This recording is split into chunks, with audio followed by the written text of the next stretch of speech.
In today's video, I'm going to teach you how to link button on Constant Contact. To get started, open the email you are working on in the Constant Contact editor.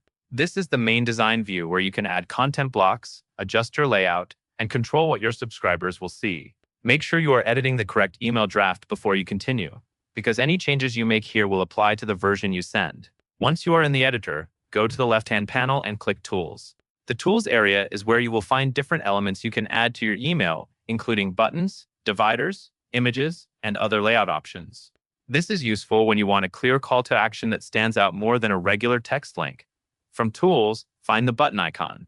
Click and drag it, then drop it directly into your email layout where you want the button to appear. As you place it, aim for a location that matches the purpose of your message, such as under a short description or near an offer. This helps readers understand what the button is for before they click.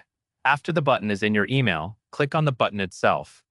This opens the toolbar for that button. In the toolbar, select Link. This is the setting that controls where the button will send people when they click it, so it is an important part of making the button functional. Next, choose the link type that fits your goal.